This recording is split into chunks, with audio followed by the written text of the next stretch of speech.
Chronicles of Promistere, Volume 1, Chapter 1.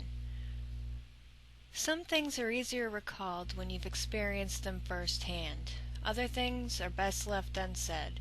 My story begins when I was a young girl. It continues on today because we all know that even the best story never really ends.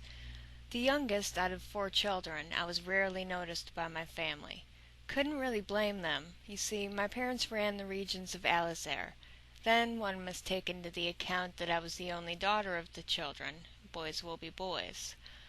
Alizare was a small region west of the Chaosti holdings at Promistere, separated in part by the mountain range.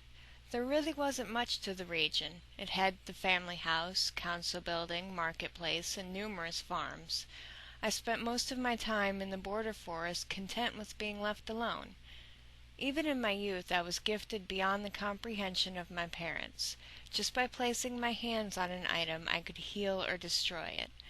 My mind knew not the limits that others lived within on a daily basis. The animals spoke to me, called me by my name, assembled with me for communion with nature. I felt it was the way life was meant to be lived, yet somehow things change, as they always must. Even in youth, ignorance is not always bliss.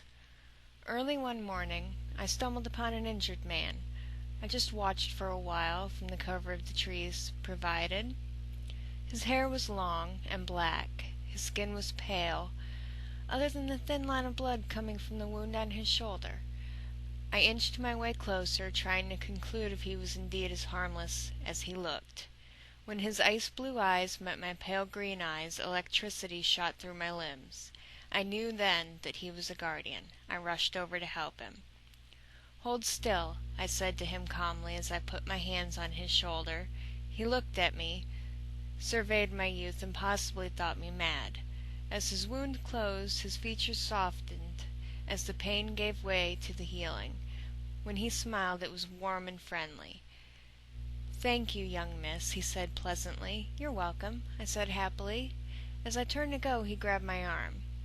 "You're Jancis, aren't you?" he asked politely as he released his hold. "Yes, sir. Did the elder send you to be my guardian?" He smiled again. "Something like that.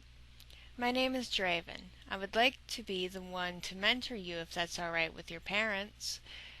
"They won't mind. I'd let you ask them, but they're busy." The man laughed. "Yes, I suppose so, little one."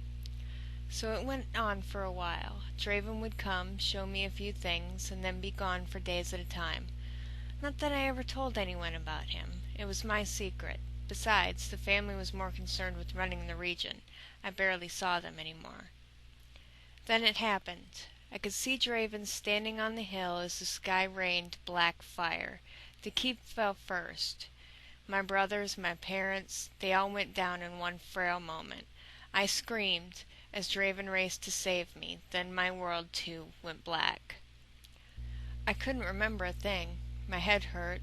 The face I saw in front of me seemed kind and warm as she spoke softly. "Welcome home, daughter." "Thanks, Mom. What happened?" "You got quite the bump on your head playing out in the forest. Some kind men brought you back when they found you." "Yes, that was nice of them, wasn't it? And so I was raised, Eris Chaosti. As all things eventually come with time, so did the time I grew older. So begins the tale to the present."